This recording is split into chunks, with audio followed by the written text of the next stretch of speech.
하나님 말씀 세 곳을 더 보도록 하겠습니다. 마태복음 19장입니다. 마태복음 19장 4절에서 6절입니다.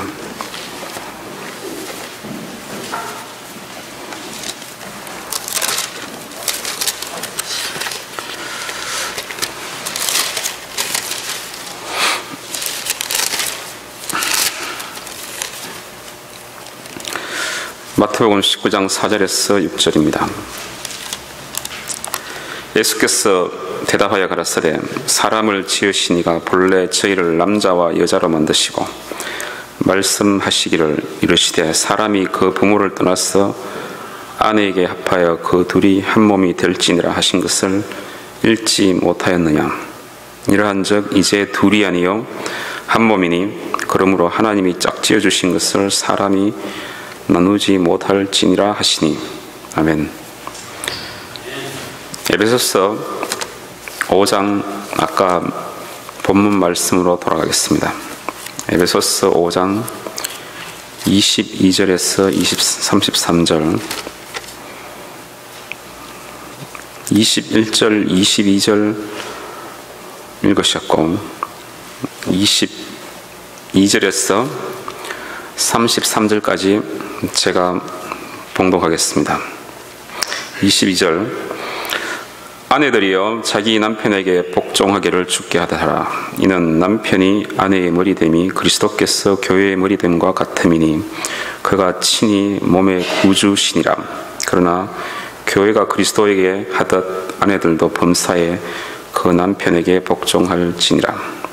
남편들아 아내 사랑하기를 그리스도께서 교회를 사랑하시고 위하여 자신을 주심같이 하라. 이는 곧 물로 씻어 말씀으로 깨끗하게 하사 거룩하게 하시고 자기 앞에 영광스러운 교회로 세우사 티나 주름 잡힌 것이나 이런 것들이 없이 거룩하고 흠이 없게 하려 하심이라. 이와 같이 남편들도 자기 아내 사랑하기를 제 몸같이 할지니 자기 아내를 사랑하는 자는 자기를 사랑하는 것이라. 누구든지 언제든지 제 육체를 미워하지 않고 오직 양육하여 보호하기를 그리스도께서 교회를 보양함과 같이 하나니 우리는 그 몸의 지체임이니라. 그러므로 사람이 부모를 떠나 그 아내와 합하여 그 둘이 한 육체가 될지니 이 비밀이 크도다. 내가 그리스도와 교회에 대하여 말하노라. 그러나 너희도 각각 자기의 아내 사랑하기를 자기같이 하고 아내도 그 남편을 경외하라. 아멘.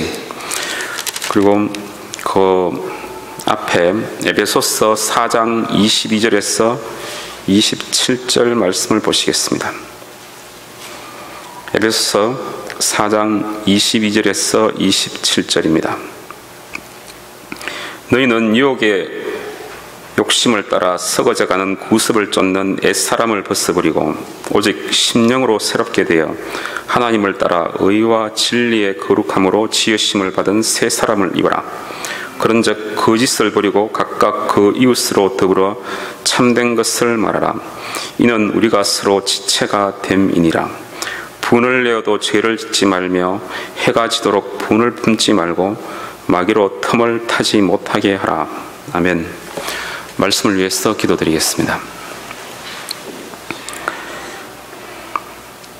하나님, 오늘도 아름다운 날을 주시고 또 이렇게 주의 날에 주의 성전에 와서 주의 말씀을 경청하게 하여 주시고 또 주께 기도드리게 하여 주시고 주를 바라보게 하여 주심에 대해서 진실로 감사를 드립니다. 주님, 이 시간 우리의 마음이 온전히 주께 드려지고 우리의 마음을 온 마음을 주께 쏟아질 수 있도록 인도하여 주옵소서. 주님, 세상의 모든 걱정과 또 근심을 다 주께 내려놓고 위로함을 받고 새 힘을 얻는 시간 될 수 있도록 역사하옵소서. 주님, 주께서 우리의 마음의 고통과 슬픔과 또 낭망을 아시오니 주여 그 모든 것을 다 주님께 의탁하오며 주를 의지합니다.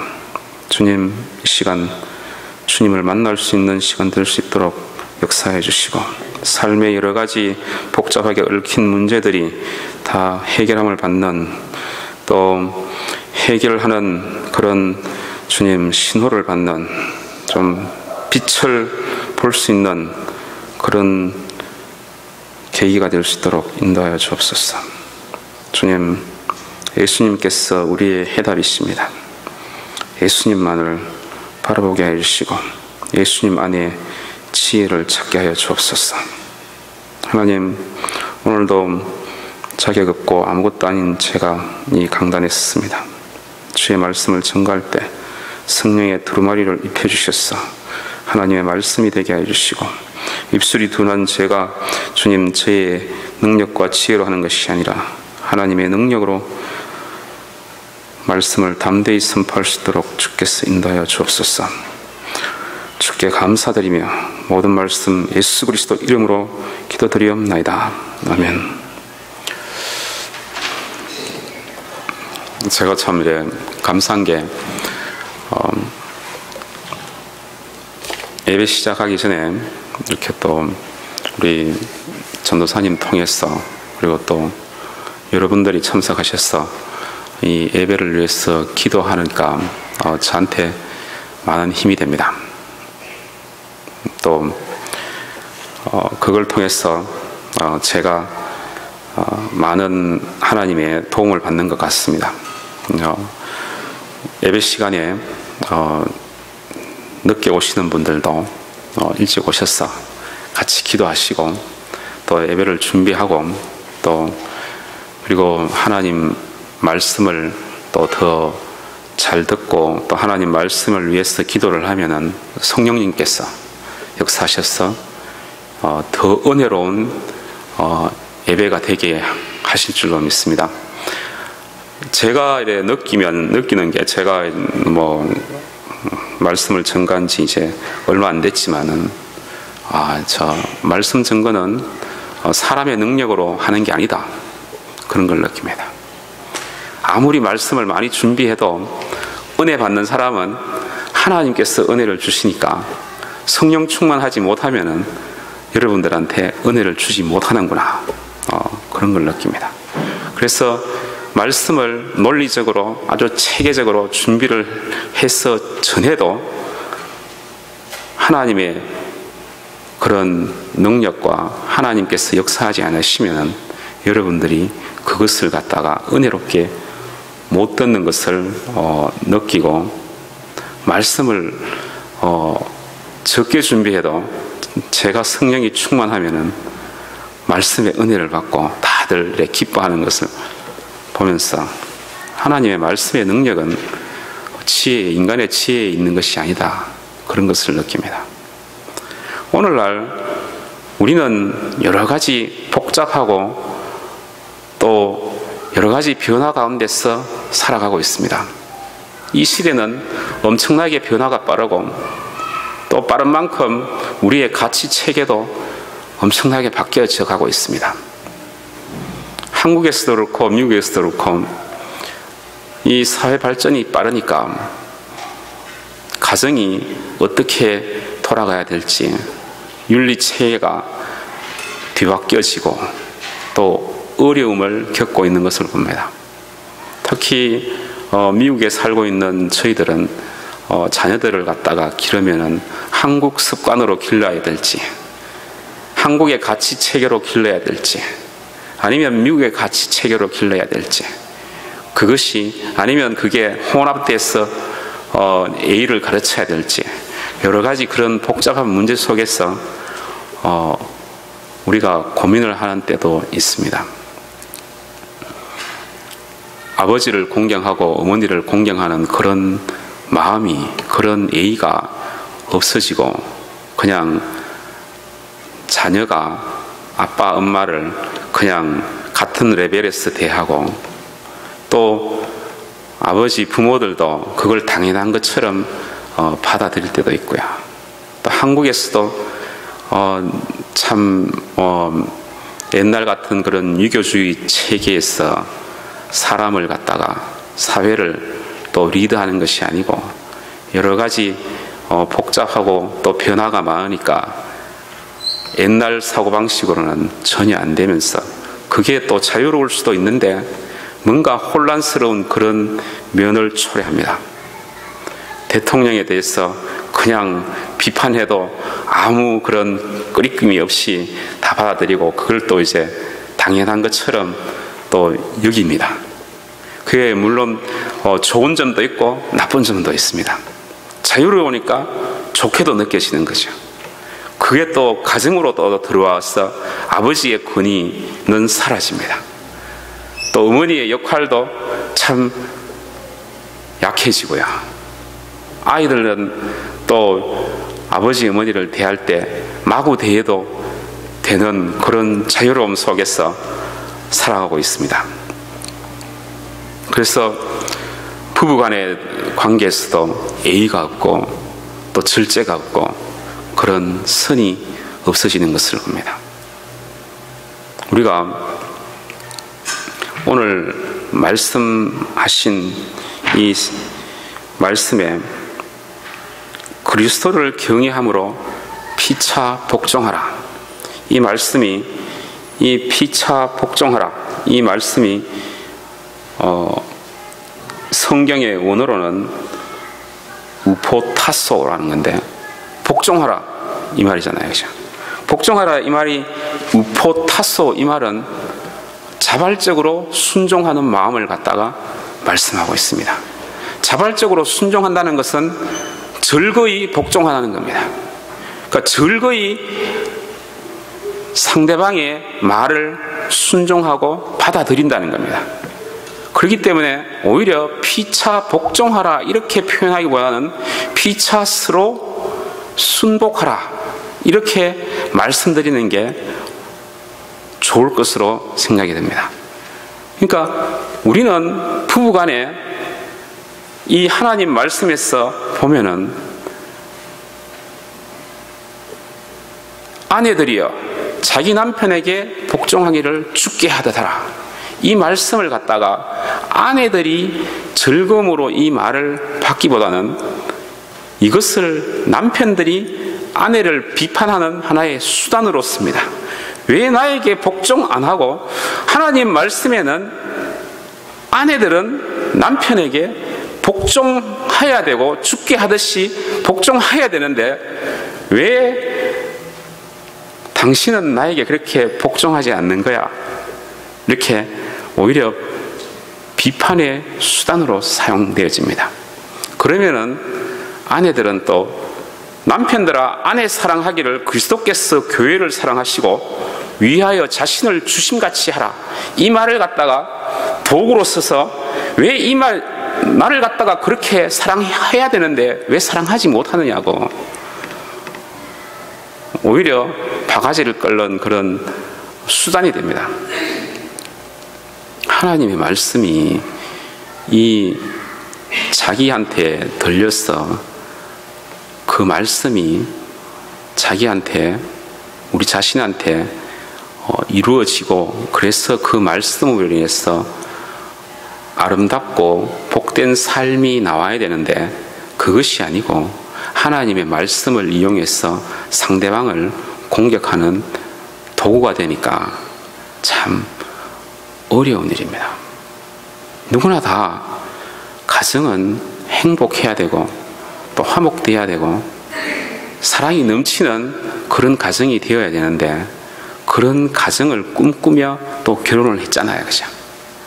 그런데 실제적으로 서로 결혼하기 전에 서로 사귈 때는 다들 그렇게 꿈꾸면서 사귀고 또 좋은 면을 보여주고 그래서 사랑하고 그래서 결혼을 하는데 결혼하고 난 뒤에는 뭔가 달라지는 그런 모습을 보고 이 하나님의 말씀이 서로 사랑하고 서로 남편을 존경하고 이러는 하나님의 말씀이 효력을 잃습니다. 서로 우리는 자기 중심적인 사고를 가지고 있기 때문에 사람들은 때로는 아니면 자주 이성적이지 못하고 비논리적이고 또 자기중심적으로 사고하고 그걸 또 자기중심적으로 또 표현하고 행동합니다. 그러니까 상대방이 나의 남편은 사고가 너무 이상하고 또 이상한 행동을 한다, 그렇게 생각을 하고, 또 아내는 왜 저렇게 생각하고 또 나를 이렇게 마구 대하는 걸까? 사실은 성경 말씀도 그렇지만은 남편에게 복종하라는 말은 남편을 존경하고 그 말을 잘 따르라는 거잖아요, 그죠? 남편은 사실은 존경받기를 원합니다. 남자는 칭찬해주고 또 받들어주고 그러면은 신이 납니다.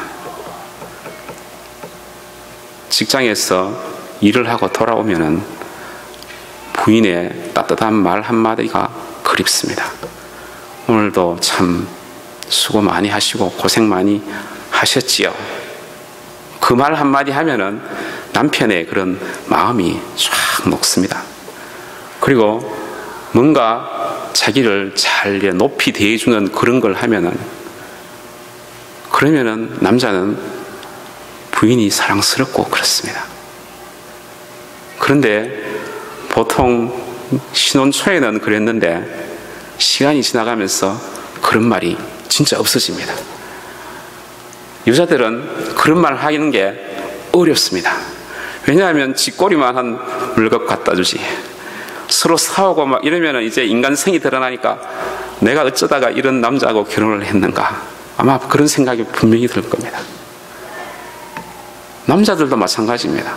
남편들이 돼서 여자가 참 자상하고 또 모든 걸 잘 챙겨주고 이렇게 할 줄 알고 결혼을 했는데, 결혼하고 보니까 영 다르거든요. 결혼하고 보니까 여자는 사리 분별이 빠르고 눈치도 있고 좀 자상할 줄 알았는데 어떻게 남자보다도 더 왈가닥거리고 더 부주의하고 그런 면이 나타날 수가 있거든요. 네. 결혼하신 분은 다 아실 거예요. 총각은 몰라요. 근데 남편들도 아내를 갖다가 진짜, 제가 여자가 아니라서 잘 모르지만 참 사랑해주고 그러면은 아껴주고 그죠, 챙겨주고 그러면은 참 남편을 존경할 텐데, 그러지 못하고 그냥 서로 살다 보면은 한바탕 싸우고 그러면은 그게 마음에 이제 분이 남아가지고 그런 표현이 자꾸 줄어들고 그죠. 신혼 초에는 서로 사랑했어, 서로 위해주고 또 애교도 부리고 또 서로 웃고 그러다가도 시간이 지나가면서 점점 그게 줄어듭니다. 줄어들고 권태기가 오고 서로 사랑하는 모습이 없어지고 서로 어려워하고 서로 봐도 묻지도 않고 그죠. 이런 모습들이 가정에 있는 것을 봅니다. 대화가 안 되는 거예요. 사고가 너무 이상하기 때문에, 사는 모습이 서로 다르기 때문에, 이런 모습들이 사실은 우리가 받아들일 수 없는 그런 모습입니다. 그런데 사람들은 논리적이 뭘 할 때가 있고 자기중심적이기 때문에 그런 모습이 당연할지도 모릅니다. 그런데 당연한 그런 모습을 우리는 받아들이지 못하고 그것으로 인해서 서로 용서하지 못하고 이해하지 못하고 그러는 겁니다. 하나님 말씀에는 서로 양보하고 용서하고 또 우리 이해하고 아껴주고 사랑하고 그리스도의 사랑으로 서로 사랑하라 그랬는데, 그 하나님의 말씀이 효력이 없는 겁니다. 이론은 그런데 실제 살면은 어려움이 닥쳐옵니다.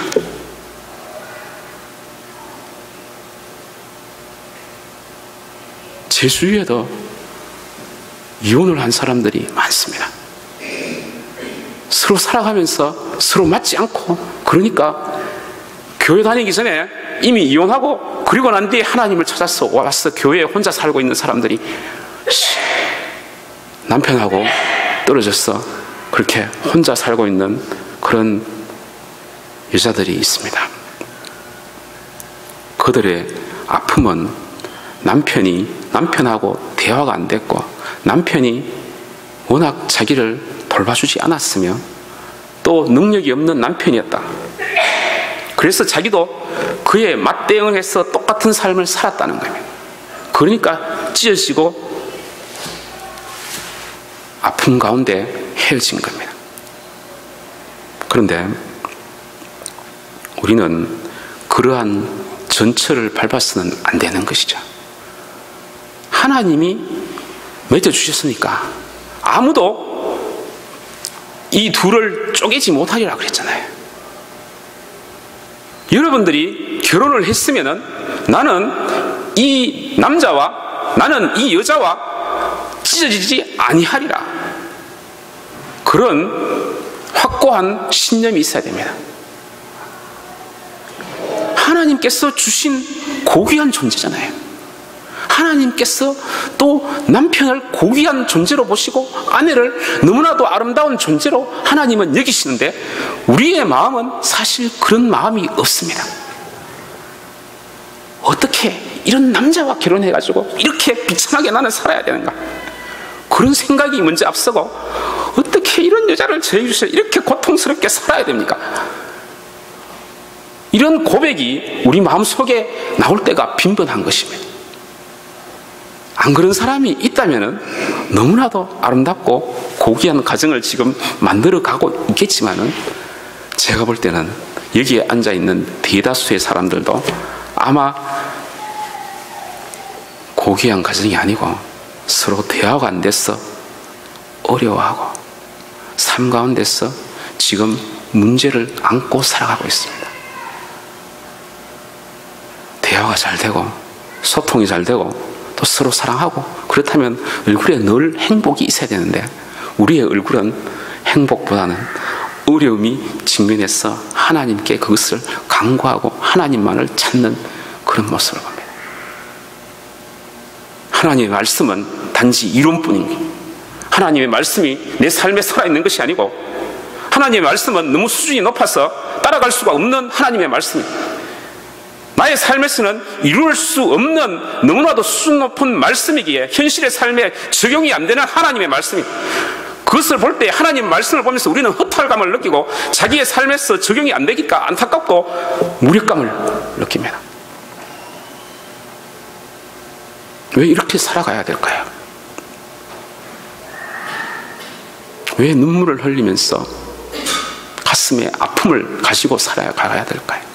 하나님의 뜻은 그게 아닌데 하나님은 가정을 이룰 때 서로 사랑하고 화목하고 조화롭게 서로 존경하면서 사랑하면서 사는 그런 복된 가정이 되고 그것이 원천이 돼서 사회를 변화시키는 그런 힘을 얻는 그런 건강한 가정이 되는 게 하나님의 목적이고 가정이 건강해야지 또 사회가 건강해지고 가정이 건강해야지 믿음 안에 있어야지 이 교회가 건강해지는 것인데 그것을 위해서 서로 하나가 되게끔 하나님께서 만드셨는데 그런데 그것이 우리의 삶에는 적용이 되지 않습니다. 문제는 무엇일까요? 문제는 여러분들의 마음에 상처가 있기 때문입니다. 마음에 우리는 상처를 안고 살아갑니다. 누구나 다 마음에 상처가 있습니다. 제가 마음에 상처 있다 그러니까 나를 정신병자로 몰아가는 거야 그렇게 생각해서는 안 됩니다. 세상에 상처 없는 사람이 한 명도 없습니다. 왜냐하면 우리는 태어나면서부터 어머니의 뱃속에서부터 이미 세상의 그런 여러 가지 것을 갖다가 반응을 또 세상이 주는 그런 자극을 받아가면서 살아갔기 때문입니다. 우리의 마음속에는 누가 우리에게 상처받는 말을 분노를 퍼부었을 때 그 분노를 받아들이면은 그 분노를 우리 마음속에 홀드하게 됩니다. 누가 여러분들의 인격을 갖다가 너는 잘못된 자야, 너는 그렇게 살아서는 안 되고 너는 가치 없는 자다 그렇게 말을 하면은 자기가 가치 없다는 걸 갖다가 받아들입니다. 받아들이면서 그것이 분노로 인해서 그 마음에 홀도하고 있습니다. 그런 분노를 받았다면은, 부모로부터 그런 말을 들었다면 그 부모가 다시 그 아이의 손을 잡고 회개하는 기도가 있어야 되고, 또 사랑으로서 보스담아줘서 그 아이를 갖다가 다시 사랑하면은 그 분노는 사라지고 상처는 사라집니다. 그런데 그렇게 자상한 부모들이 이 세상에는 별로 없습니다. 부모들은 살면서, 저도 그렇지만 여러분들도 그렇고, 자녀들이 올바로 공부를 못하고 자기의 일을 안 해나가면은 화를 내게 되고, 당연히 화를 내야 되는 때는 화를 내야 되는데도 그것이 아이에게는 상처가 됩니다. 그건 피치 못할 그런 경우도 있고, 아니면은 부모가 상처가 있기 때문에 자기의 상처를 자녀들에게 퍼붓습니다. 그러게 되면 그것을 갖다가 그 자녀는 받을 수밖에 없는 거고, 그 받고 난 뒤에 그것이 다시 분노를 가지게 되는 겁니다. 자녀는 그것을, 분노를 또 어머니, 아버지한테 뿜어낼 수가 없습니다. 그것을 홀드하고 있습니다. 그것이 쌓여가지고 그것이 그 내면 깊숙이에 자리 잡게 되는 것입니다. 이 자리 잡은 것이 언젠가는 폭발합니다.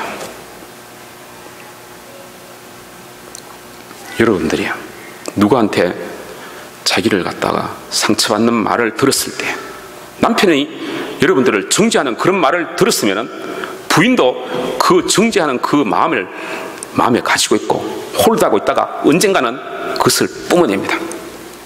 그것이 그냥 그 안에서 있으면서 가만히 있다가 없어지는 게 절대 아닙니다.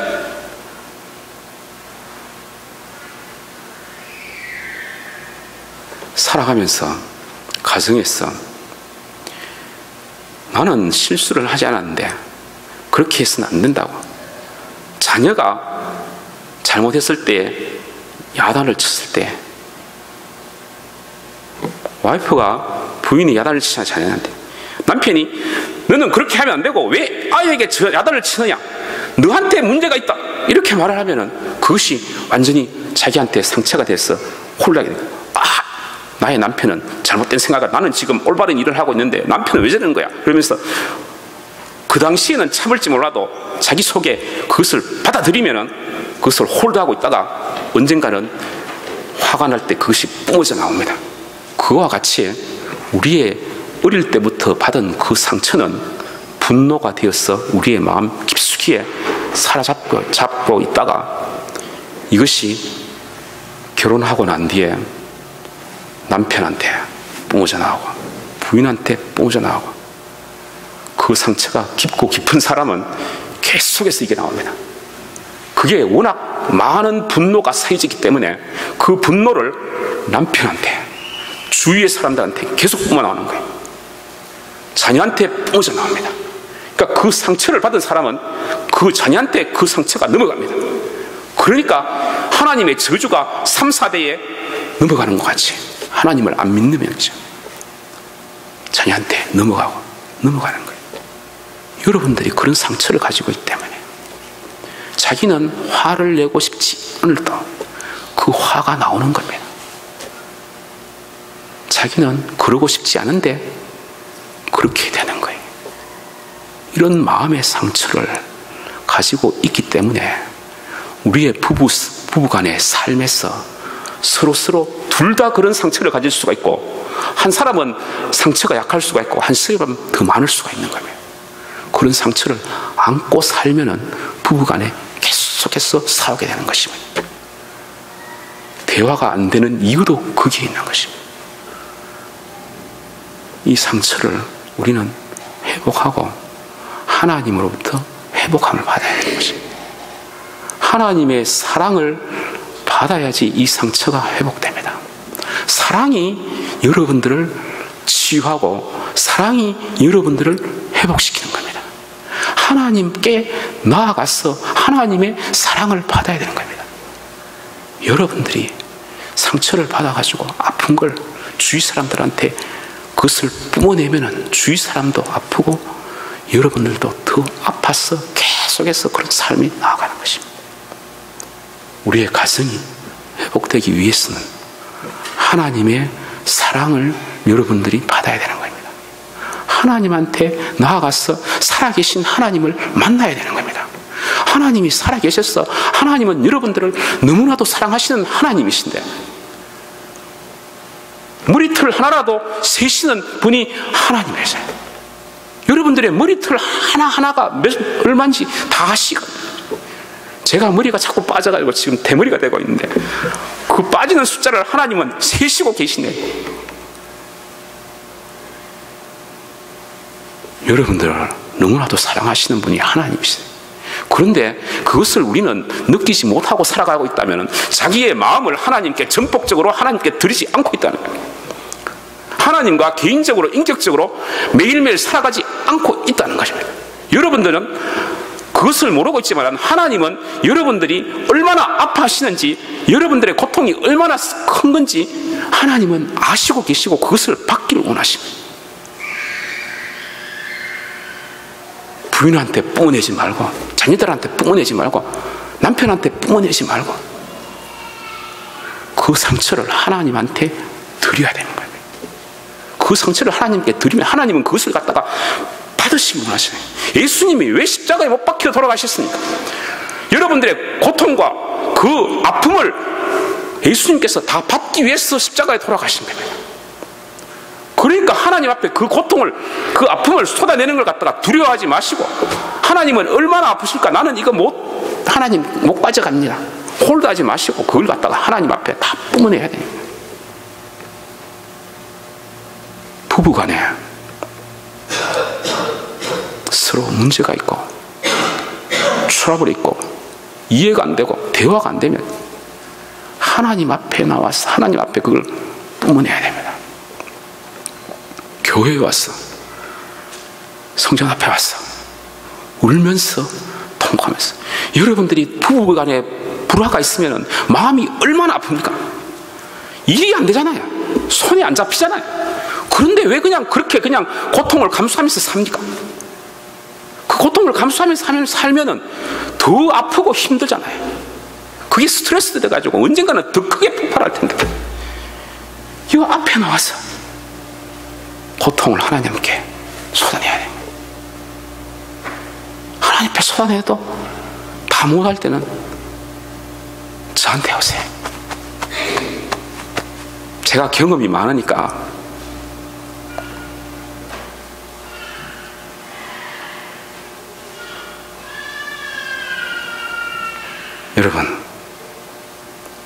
여러분들의 분노를 하나님 앞에 치유를 해야지 다른 방법으로는 절대 안 됩니다. 내가 인격이 모자라서 내 자신이 아직 수양이 안 됐어 성숙이 안 됐어 그렇다고 생각할지 모르고 그런 면이 있을지도 몰라요. 그러나 그런 인격의 그런 질적인 변화는 하나님을 만나고 하나님 앞에서 상처가 치유되면 인격의 질적인 변화가 옵니다. 여러분들이 하나님 앞에 나와서 그 하나님의 사랑을 받아야 됩니다. 우리 배운 사람들은 여기에 있는 사람들은 지적인 면은 다 갖추고 있기 때문에 이성적인 판단은 잘합니다. 무엇이 옳고 그른지 다 합니다.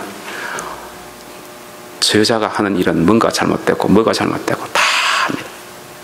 남편은 뭐가 모자라고 지금 뭐 잘못하고 있다고 다. 그러니까 그걸 가지고 정죄의 수단이 됩니다.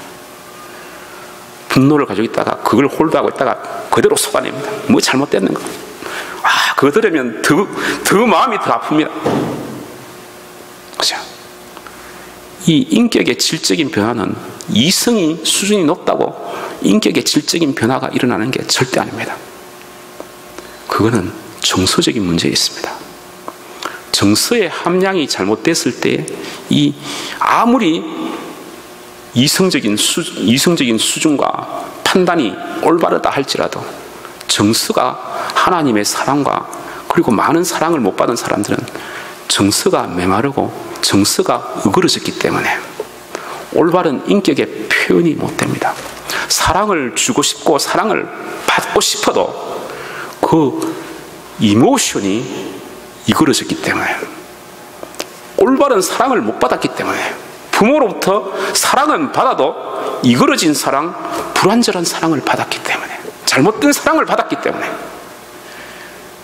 여러분들이 온전한 하나님의 사랑을 받으면 이 이모션이, 풍부한 이모션이 생기면 정서가 함양되고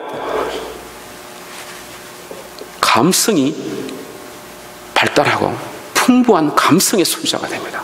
감성과 이성이 함께 만났을 때에 온전한 인격체가 되고, 또 영적으로 영성이 함께 할 때에 온전한 영성을 가진 그런 훌륭한 크리스천이 되는 겁니다. 이 세계와 영성과 지성과 이성, 이런 것들이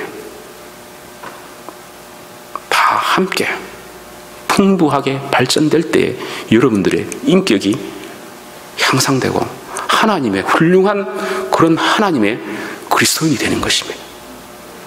그냥 지적인 수준만 높아가지고는 절대 여러분들의 인격이 훌륭한 그런 인격을 가질 수가 없는 겁니다. 감성, 그런 이모션이, 풍부한 이모션은 사랑을 많이 받고 남의 고통을 알고 남의 슬픔을 알고 남의 기쁨을 이해할 수 있는 그런 이모션을 가져야 되는 겁니다. 그것뿐만 아니라 영적인 그런 영성도 발달, 하나님으로부터 그런 개인적인 인격을 받으면서 그것을 통해 가지고 여러분들의 이 이모션까지 하나님은 바꾸시는 겁니다. 하나님과의 개인적인 인격적인 그런 교제를 하십시오. 그런 교제가 삶 가운데 없으면 지금 당장 시작하십시오. 성경 말씀을 보고 하나님께서 나와 함께 하는 걸 갖다가 느끼고, 성경 말씀을 통해서 하나님을 느끼고, 기도를 통해서 하나님을 느끼고, 그걸 주일날 와서 듣고 하니까 이루어지지 않는 것입니다. 이 주일날만 단지 1시간도 안 되는 설교 말씀으로는 여러분들이 하나님을 느끼기에는 너무나도 부족한 시간들입니다. 삶 가운데 여러분들이 하나님 말씀을 묵상하는 그런 시간을 잡으시고, 새벽 기도 나오셔서 기도하시고, 하나님을 만나야 돼요. 하나님이 살아계셔서 여러분들을 회복시키시기를 원하고, 여러분들의 영성을 회복시키기를 원하고, 여러분의 감성을 회복시키기를 원하고, 하나님의 말씀으로 여러분들의 지성을 더욱더 충만하게 하시기를 원하시는 분이 하나님이신 겁니다. 이 모든 것이 함께 될 때에 여러분들이 인격이 변화되고 부부간에 서로 이해하고 사랑하고 용서하는 그런 게 생기는 것입니다. 왜 저 사람은 나와 너무나도 다른 사고를 하고 너무나도 다른 행동을 하고 내가 싫어하는 행동만 골라서 하고 말만 싫어하는 것만 골라서 할까? 받아들일 수가 없을 그런 상황에 왔을 때는 엄청난 문제가 이미 존재하고 있는 것입니다. 하나님 안에 들어가십시오. 하나님이 여러분들을 변화시키고 하나님이 여러분들을 사랑하셔서 사랑을 공급해 주시기를 원하시고, 여러분들 삶에서 하나님을 의지하면 하나님께서 여러분들의 삶을 인도하시고 살아계심을 보이십니다. 그분이 여러분들을 보호하시고 또 여러분들의 삶을 인도하시는 걸 느끼면서 따라가면서 순종하면서 따라가면 하나님을 더 알고 더 믿음이 생기면서 여러분들의 삶은 자꾸 바뀌고 하나님의 사랑을 받으면 받을수록 여러분들의 감성과 영성은 풍부해지고, 그러면서 삶의 수준은 높아지는 것입니다.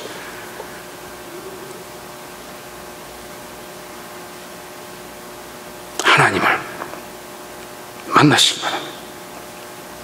그래서 여러분들의 상처가 치유되어서 남을 이해할 줄 알고 상대방과 연약함과 부족함을 볼 수 있는 눈이 생기고 받아들일 수가 있는 그런 마음의 여유가 생기는 거예요. 서로를 존중하고 칭찬할 수 있게 되고, 비판은 사라지고 이제는 이해하면서 받아들이고 존중하게 되는 겁니다. 하나님의 사랑으로 이성을 대해야 됩니다.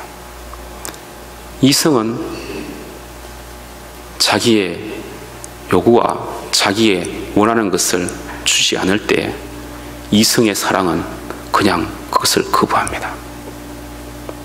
제가 느낀 게, 제 아들이 말썽을 부리면 제가 야단을 치고 화가 납니다. 그런데 제 아들이니까 야단을 치고 잘못된 것을 고치라고 충고를 하고 하나님의 말씀으로 교훈을 하고, 그럴 때는 화가 나고 분노가 치밀어도 그때뿐입니다. 또 그 아이를 볼 때는 또 사랑스러운 거예요. 화내고 30분, 1시간 뒤에 보면 또 사랑스러웁니다. 왜냐하면 나의 아들이니까, 나의 자녀니까. 그죠? 사랑하는 마음이 또 생겨요. 그냥 그것이 어디서 나오는지 몰라도 마음속에서 그냥 사랑하는 마음이 펑펑펑펑 솟습니다. 그런 걸 느끼면서 와이프가 나를 괴롭게 하고 힘들게 했을 때는 마음속에 분노가 생겼어. 이게 며칠 가고 몇 주일이 갈 때 되는 거예요. 뭔가 좀 이상하다. 부모의 사랑이 하나님의 사랑과 가장 가깝습니다. 아버지의 사랑보다 어머니의 사랑이 오히려 하나님의 사랑이 더 가깝습니다. 부모의 사랑은 하나님과 가까우니까, 그죠? 이성을 사랑할 때도 하나님의 사랑으로 사랑해야 돼요.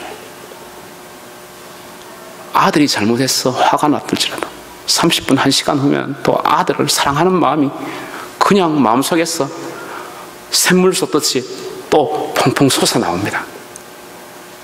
그런데 왜 남편은 그렇게 사랑하지 못하는 걸까요? 그런데 왜 부인은 그렇게 사랑하지 못하는 걸까요? 사오고 나면은 며칠을 가고 일주일이 가고 한 달이 갈 때도 있잖아요. 그 어려움 속에서 왜 서로가 신음하면서 살아야 될까요?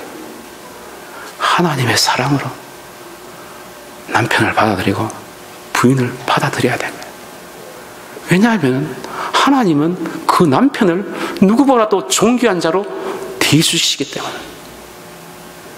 왜냐하면 그 부인을 누구보다도 아름답고 사랑스러운 존재로 보시고 계시는 분이 하나님이시기 때문에 하나님의 눈으로, 하나님의 사랑으로 남편을 대하고 부인을 대해야 된다는 것입니다.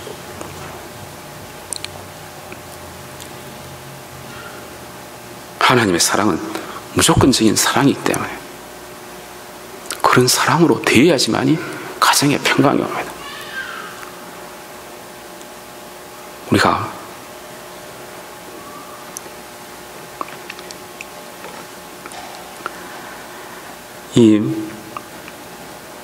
어떤 목사님이 계시는데, 이 사모님은 이 목사님이 그냥 여자 성도하고 대화만 하는 것보다 질투가 나는 거예요. 여자 성도하고 기도 같이 하는 것만 봐도 막 마음에 팍 가죠. 그러고 나면 집에 들어가면 막 질책을 하면 그 여자한테 어떤 마음을 그렇게 품었어요. 그런 걸 하니까 그렇게 막 의심병이 있는 거예요. 그게 30년이 그랬대요. 30년. 30년이 지나고 나요. 그걸 갖다가 계속 감수를 한 겁니다. 30년이 지나고 이제 60이 되니까 그게 없어졌어요. 십자가를 진 거예요. 부부간에, 여러분, 제가 또 어떤 아는 사람은 10년 이상을 부부간에 싸움이 있었는데, 그죠? 근데 남편은 이제 회복이 됐어요. 근데 와이프는 여전히 어렵게 하는 거예요. 하나님께서 짝지어 주셨는데 나누지 아니하리라. 그 믿음을 가지고 있는 자가. 여러분들, 남편이 어렵습니까? 부인이 어렵습니까? 그런다 할지라도 짝지어 준 것을 나누지 아니하리라. 그 말씀을 갖다가 확실하게 믿고 십자가를 쳐야 되는, 십자가. 그죠? 이런 부분에 대해서 나중에 더 구체적으로 제가 여러분들하고 말씀을 묵상할 때가 분명히 있을 겁니다. 우리는 너무나도 자기 중심적이고 이기적인 사고에 빠져있기 때문에 자기의 마음에 안 들고 자기가 받아지 못하면 당장 내동댕이 치고 분노를 표현합니다. 그러나 하나님은 여러분들의 파트너를 누구보다도 사랑하시고 고귀하고 존귀한 사람으로 보시고 그를 존중해 주시는 분입니다. 사랑하시고 계시는 분이 하나님이십니다.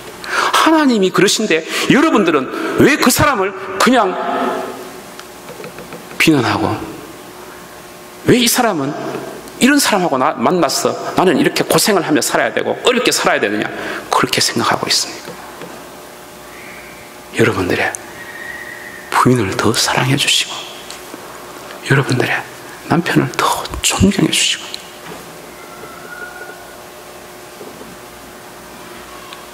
분을 내어도 죄를 짓지 말고 그죠?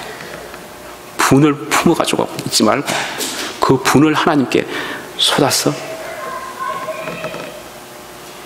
남편에게 아내에게 뿜지 말고 그게 죄가 되지 않도록 하시고 우리가 사랑스러운 존재 그리고 존경스러운 존재를 너무나도 가치 없게 생각하는 매일매일 보니까 그런 마음을 버리시고 쥐꼬리만한 월급 준다고 불평하지 마시고 오히려 칭찬해주고 그러면 힘이 나고요. 그죠? 사랑스러운 부인을 더욱 사랑해주고 아껴주고 그런 가정이 되었어. 우리의 성도들의 가정이 하나님 안에서 진실로 복된 가정 되고 행복한 가정 되고 건강한 가정이 되었어. 이 교회에서도 또 건강한 교회가 되고 서로 피차 순복하는 삶을 살아야죠. 교회 내에서 형제 자매가 어렵다고 해서 거부하지 마시고 서로의 의견을 존중해가면서 피차 순복하는 성경에서 보면은 여기 에베소서 5장 부분이 그죠? 이 21절하고 22절이 전에는 다른 패러그래프로 다른 문단으로 떨어져 있었습니다. 그런데 이제는 이걸 같은 문단으로 구분하는 경향이 자꾸 늘어나고 있습니다. 왜냐하면 남편들은 아내한테 복종하기만 강조하는 거예요. 그 남편들은, 아내들은 또 남편한테 사랑하기만 강조하는 거예요. 그런데 이 앞에 21절이 그리스도를 경외함으로 피차 복종하라. 피차 복종해야 돼. 우리 여성분들한테 복종만 강조하지 마시고 여기서 말씀처럼 그리스도를 경외함으로 서로 순복하면서 그리고 아내들한테 남편에게 복종하기를 주께 하더라. 이걸 요구하시는 하나님입니다.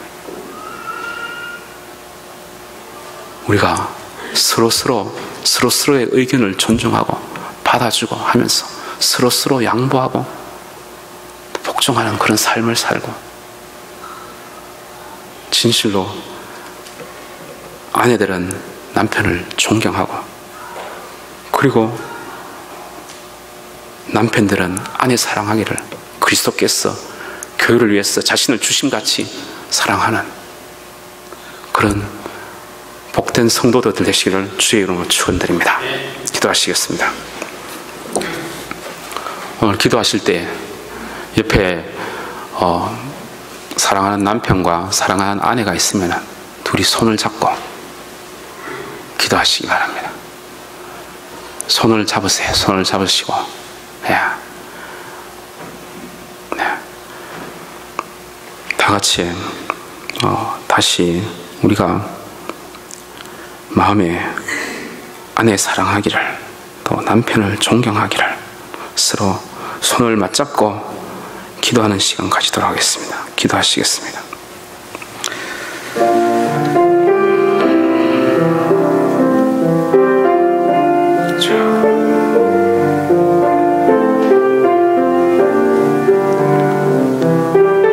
아버지,